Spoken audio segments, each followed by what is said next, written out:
கும்பராசினியர்களுக்கு வணக்கம். நிகழ்ந்து கொண்டிருக்கும் ஜனவரி மாதம் 6ஆம் தேதி முதல் உச்சம் பெறும் செவ்வாயால் கும்பராசிக்கு கிடைக்க போகும் பலன்கள் என்ன, 60 வினாடியில் உங்களுடைய வாழ்வில் நடக்க போகும் அதிசயம் என்ன, யாரும் சொல்லிடாத ரகசியத்தை தான் இந்த வீடியோல நம்ம பார்க்க போகிறோம். அந்த வகையில இந்த கும்பராசினியர்களை பொறுத்த வரைக்கும் உச்சம் பெறும் செவ்வாய் ஜாதகத்தினுடைய பலன், யோகம், தோஷம் மற்றும் விளக்கம் அனைத்தையும் நம்ம இந்த வீடியோல நம்ம விரிவா பார்க்க போகிறோம். அந்த வகையில கும்பராசினியர்களான உங்களுடைய ஜாதகத்தில் செவ்வாய் உச்சம் பெற்றிருக்கிறாரா, அது உங்களுக்கு உண்மையிலேயே ராஜ யோகமா இல்ல வாழ்க்கை முழுக்க கோபம் போராட்டமாக இருக்குமா? பல பேரு உச்சம்னா எல்லாமே நல்லதுதான் நடக்கும்னு நினைக்கிறாங்க. ஆனா அது உண்மையா அப்படிங்கிறது தான் இந்த வீடியோல நம்ம பார்க்க போகிறோம். அதாவது கும்பராசினியர்களை பொறுத்த வரைக்கும் உச்சம் பெறும் செவ்வாய் அது தரும் நல்ல பலன்கள் என்ன, மறைக்கப்பட்ட எதிர்மறை பலன்கள் என்ன, யாருக்கு யோகம் தரும், யாருக்கு சோதனை, அனைத்தையுமே இந்த பதிவுல நம்ம தெளிவா பார்க்க போகிறோம். அந்த வகையில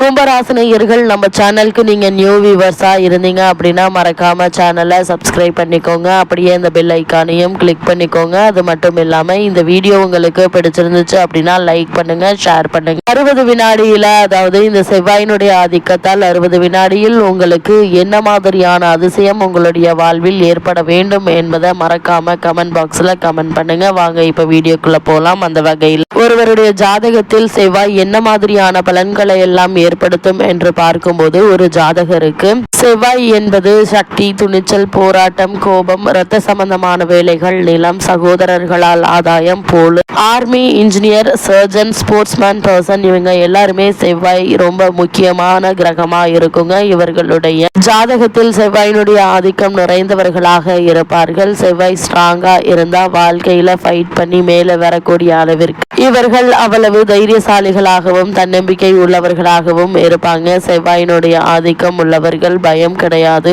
அவர்களுக்கு தைரியத்திற்கு எந்த ஒரு குறையும் இருக்காதுங்க. பல முன்னேற்ற பாதைகளில் அவர்கள் பயணிக்கக்கூடிய ஒரு தருணமாக தான் செவ்வாயினுடைய இந்த ஆதிக்கம் அமையும். அந்த வகையில செவ்வாய் உச்சம் பெறும் ராசி எது அப்படின்னு பார்த்தோம்னா, செவ்வாய் உச்சம் பெறும் ராசியாக மகர ராசி அமைகிறது. அந்த மகர ராசியிலேயே செவ்வாய் தற்போது 6ஆம் தேதி பெயர்ச்சியாகி அங்கு உச்சம் பெறுகிறார். மகரத்தின் அதிபதி சனி டிசிப்ளின், பேஷன் மற்றும் கண்ட்ரோலுக்கு காரகம். அதாவது செவ்வாயை பொறுத்த வரைக்கும் ஃபயர், அதாவது நெருப்பு சம்பந்தப்பட்டவர். அதனால் அவர் எப்போதுமே அதிக கோபத்தோடும் கொந்தளிப்போடும் இவர்கள் இருப்பார்கள். சனியை பொறுத்த வரைக்கும் கண்ட்ரோல். இந்த இரண்டுமே சேரும்போது அன்கண்ட்ரோல்டு எனர்ஜி இல்லனா டிசிப்ளின்டு பவர் உருவாவது. அதனாலதான் மகரத்தில் செவ்வாய் உச்சம் பெறும்போது கும்பராசினியர்களான உங்களுக்கு ஏதோ ஒரு காரியத்தை எதிர்த்து சாதிக்க வேண்டும் என்ற எண்ணம் உங்களுடைய ஆள் மனதில் ஏற்பட்டு அதற்கான முயற்சிகளை மேற்கொண்டு வெற்றி காண இருக்கீங்க. அதே போல் உச்ச செவ்வாய் தரும் நல்ல பலன்களாக எவை அமைகிறது என்று பார்க்கும்போது, மகர ராசியில் அதாவது சனியினுடைய கிரகமான மகரத்தில் செவ்வாய் உச்சம் பெறும்போது உங்களுக்கு நல்ல ஒரு கான்பிடன்ட் லெவல் அதிகரிக்குங்க. நீங்கள் எப்போதுமே ஃபியர்லெஸ், அதாவது பயமில்லாத மனிதராக இருப்பீங்க. ஒரு பேரை நீங்க கைட் பண்ணக்கூடிய அளவிற்கு லீடர்ஷிப் குவாலிட்டி உங்ககிட்ட இருக்கும். அதே போல் அத்தாரிட்டி ஆஃப் பவர், அதாவது உங்களுக்கு முக்கிய பவர் கொடுக்கப்படும். கவர்மெண்ட் சப்போர்ட் உங்களுடைய முயற்சிகளுக்கு எப்போதுமே இருக்குங்க. குறிப்பா இந்த கும்பராசி நேயர்கள் லேண்ட் அண்ட் ப்ராப்பர்ட்டி வாங்குவது அல்லது விற்பது சம்பந்தமாக வேலைகளில் இருப்பவர்களுக்கு நல்ல ஒரு முன்னேற்றம் நிச்சயம் உண்டுங்க.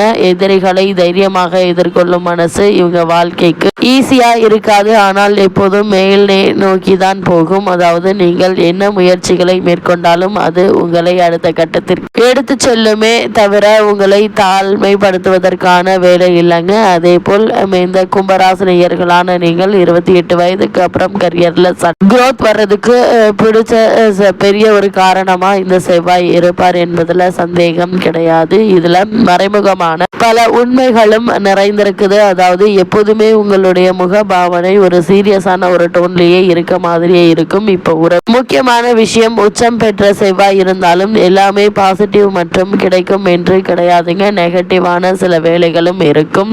அதாவது உங்களுக்கு அதிகப்படியான கோபம் வருவதற்கான வாய்ப்புகள் இருக்கு. அது யாராக இருந்தாலும் சரி, குடும்ப நபராகவோ அல்லது வேலை செய்யும் சக ஊழியர்களிடமோ எதற்கெடுத்தாலும் கோபப்படுவதற்கான வாய்ப்பு அதிகம் இருக்குங்க. அதே போல் ஈகோ ப்ராப்ளம், நான் ஏன் அவன் கிட்ட மன்னிப்பு கேட்கணும், அது மட்டும் இல்லாமல் அவன் ஏன் அவனுக்கு பின்னாடி நான் போய் செய்யணும் அப்படிங்கிற மாதிரியான ஒரு ஈகோ ப்ராப்ளம் உங்களுக்கு வருங்க. தேவையில்லாத பிரச்சனைகளை நீங்கள் நீங்களே போய் மாட்டிக்கொள்ளக்கூடிய அளவிற்கு வார்த்தைகளை விட்டு விடுவீங்க. ஏன் எதுக்குன்னே தெரியாம சக ஊழியர்களிடமோ அல்லது தொழில் மற்றும் வியாபாரத்தில் உங்களிடம் வேலை பார்க்கும் ஊழியர்களிடமோ தேவையில்லாமல் நீங்கள் சண்டையிடுவதற்கான வாய்ப்புகள் இருக்குதுங்க. குடும்பத்தில் கணவன் மனைவி இருவருக்குள்ளும் ஏதாவது ஒரு வாக்குவாதங்கள் ஏற்படலாம். அதுக்கு முக்கிய காரணம் நீங்களா கூட இருக்கலாங்க. ஆனால் நீங்கள் அவர்களை பற்றியே குறை கூறுவீங்க. உங்களுக்கு அதிகப்படியான பிளட் பிரஷர் அதாவது பிபி அதிகரிக்கும். இன்ஜுரிஸ் அதாவது வண்டி வாகனங்களில் செல்லும் போது இன்ஜுரிஸ் ஏற்படலாம். வண்டி வாகனத்தில் செல்லும் போது கவனமாக இருப்பது கும்பராசினியர்களுக்கு மிக மிக நல்லது. செவ்வாய் கண்ட்ரோல் இல்லாம போச்சுன்னா இது மாதிரியான பிரச்சனைகளை நீங்கள் சந்திக்க வேண்டிய நிலை இருக்கதாங்க செய்து. இந்த நிலை உங்களுக்கே எதிரியாக மாற்றிவிடும் என்பதால கும்பராசினியர்களை பொறுத்த வரைக்கும் செவ்வாய் கண்ட்ரோல் இல்லாம போச்சுன்னா இது மாதிரியான பிரச்சனைகளை நீங்கள் சந்திக்க வேண்டிய நிலை இருக்கதாங்க செய்து. இந்த நிலை உங்களுக்கு நீங்களே எதிரியாக மாறிவிடும் என்பதால் கவனமாக இருப்பது மிக மிக நல்லது. அது மட்டும் இல்லாம இந்த செவ்வாயை பொறுத்த வரைக்கும் எந்த வீட்டில் இருந்தால் என்ன பலன் என்று பார்க்கும்போது உங்களுடைய ராசிக்கு ஜென்ம ராசியில் இருந்தால் அதாவது ஜென்மஸ்தானத்தில் செவ்வாய் இருந்தால் ஸ்ட்ராங் பர்சனாலிட்டி டாமினேட் நேச்சர் உங்களுக்கு இருக்குங்க. யாரையாவது நீங்கள் அடிமைப்படுத்தி கொண்டே இருக்கக்கூடிய ஒரு நிலை இருக்குங்க. அதே போல் 4ஆம் வீட்டில் செவ்வாய் இருந்தால் அதிகப்படியான சொத்து வாங்குவதற்கான வாய்ப்புகள் உண்டு. அதே போல ஃபேமிலி டென்ஷன் பாசிபிள் அதாவது குடும்பத்தில் ஏதாவது ஒரு பிரச்சனை ஏற்பட்டு உங்களுக்கு அதன் காரணமாக ஒரு மன அழுத்தம் ஏற்படுவதற்கான வாய்ப்பு இருக்குங்க. செவ்வாய் உங்களுடைய ராசிக்கு 7ஆம் வீட்டில் இருந்தால் மேரேஜ் அதாவது திருமண சம்பந்தமான பிரச்சனைகள் ஏற்படலாம். அதாவது திருமண சம்பந்தமான விஷயங்கள் தடங்கல்கள் தாமதங்கள் ஏற்படலாங்க. குடும்பத்தினருடன் ஈகோ கிளாஷ் மற்றும் பார்ட்னருடன் அதாவது கணவன் மனைவிக்குள் தேவையில்லாத சண்டை சச்சரவுகள் ஏற்படுவதற்கான வாய்ப்புகள் இருக்கு. உங்களுடைய ராசிக்கு 10ஆம் வீட்டில் செவ்வாய் இருந்தால் உங்களுடைய கெரியர்ல அதிகப்படியான வெற்றியை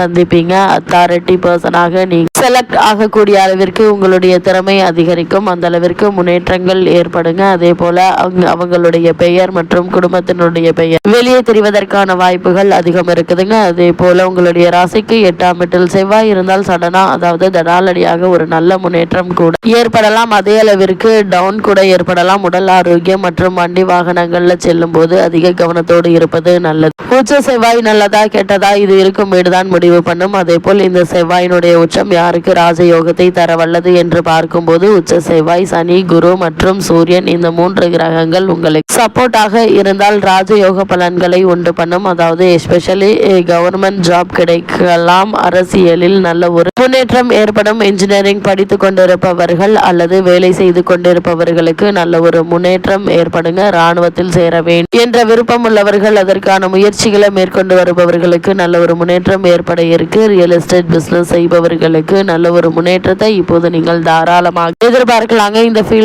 இந்த ஃபீல்டில் செவ்வாய் உச்சம் உள்ளவர்களை பொறுத்த வரைக்கும் இவர்கள் அனைவருமே டாப்புக்கு போவாங்க. அதை பற்றி நீங்களே நினைத்து பார்த்திருக்க மாட்டீங்க. அந்த அளவிற்கு அவர்களுடைய முன்னேற்றம் வளர்ச்சியும் அமையும் என்பதை கிரக நிலை தெளிவாகவும் உறுதியாகவும் எடுத்து காட்டுது. அதே போல் இத்தருணங்களை பொறுத்தவரை கும்பராசினியர்கள் செவ்வாயினுடைய ஆதிக்கம் அல்லது உச்சை செவ்வாயினுடைய ஆதிக்கம் கொண்டவர்கள் செவ்வாய்க்கிழமை விரதம் இருந்து அனுமன் மற்றும் முருகன் வழிபாடு மேற்கொள்ளுங்க. கோபத்தை கட்டுப்படுத்த முயற்சி செய்யுங்க. அதே போல் இத்தருணங்கள்ல வீட்டிற்கு அருகாமையில் திருக்கோவிலுக்கு சென்று தீபம் ஏற்றி உங்களுடைய வழிபாடுகளை மேற்கொள்வது மிக மிக நல்லது. அப்படி இந்த வழிபாடுகளை நீங்கள் மேற்கொள்வதன் மூலமாக உங்களுக்கு ஏற்பட்டு வரும் தடங்கல்கள் தாமதங்கள் நீங்கி நல்ல ஒரு முன்னேற்றம் ஏற்படுவது மட்டுமில்ல எடுத்தோம் கௌதம் எண்ணம் இல்லாமல் தடாலடியாக பல முன்னேற்றங்களை நீங்கள் தாராளமாக சந்திக்கலாங்க. இத்தருணங்கள்ல திருமண சம்பந்தமான முயற்சிகள் மட்டுமில்லாமல் பூர்வீக சொத்து சம்பந்தமான பிரச்சனைகள் ஏற்பட்டாலும் நல்ல ஒரு தீர்வு கிடைப்பதற்கான வாய்ப்புகள் அதிகம் இருக்கு என்பதை தான் இந்த வீடியோல நம்ம விரிவா பார்க்க போகிறோம். அந்த வகையில இத்தருணங்கள்ல எடுத்தோம் கௌதம் என இல்லாமல் தைரியமாக ஒரு செயலை நீங்கள் செய்யும் போது நிச்சயம் அவற்றில் உங்களுக்கு வெற்றி கிடைக்கும் என்பதுல எந்த ஒரு சந்தேகமும் இல்லை.